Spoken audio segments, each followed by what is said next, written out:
Turn the bass up. I got the profit up. I always double up. It ain't nothing, bruh. It ain't nothing, bruh. Smile. This movie both relatively disappointed me and at the same time kind of terrified me. This was a 2022 American psychological horror film, written and directed by Parker Finn. This was his debut director's film. It was based on a short that he created called Laura Hasn't Slept.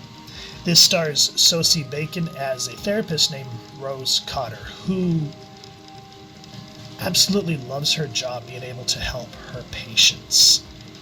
Though there is a character that comes to her clinic just absolutely terrified. She's screaming and just like in her body language in the film, you can see that she's experienced something traumatic and she is up against the wall. The body language says it all.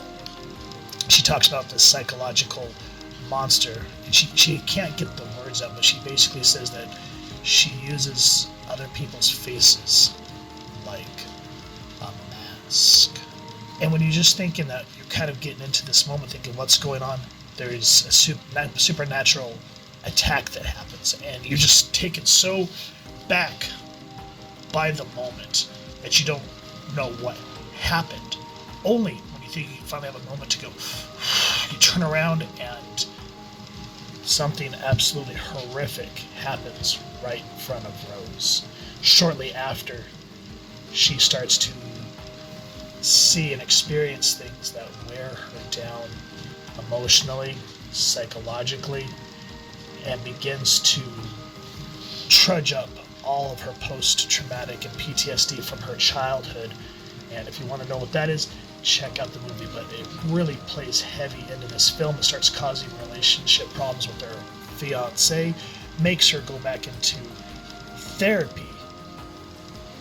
And because, again, no one believes her, and there is a moment at a birthday party for her sister's son, and you're thinking, oh, this is sweet, this is a nice little reprieve. Oh no, it only gets worse. Now, with that said, those are some of the best parts. There are three particular characters in this movie that stood out, which I feel like I wish they would have gotten more screen time. But it is what it is. Rose, the character, is given what she can. She acts out what she can with what she's given, but I just feel like there's not enough development for this character. And that's where I started to feel a little disappointed, is after that too, the tropes of a psychological horror film of trying to find out what this entity is in the internet research, or if it was back in the day, it'd be a library research.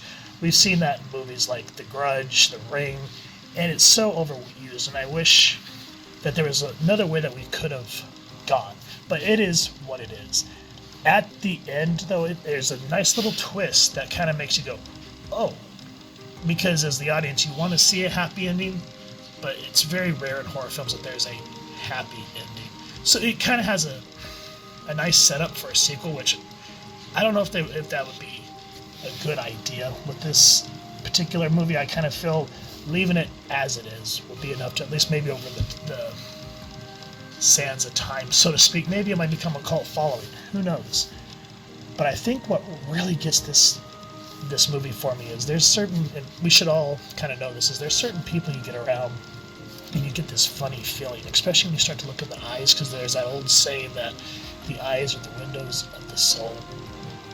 And so just seeing this uncanny valley of when the entity smiles at you, it makes your blood run cold. And that's probably the one thing that worked really well in this film. What do y'all think of it? Let me know down in the comments.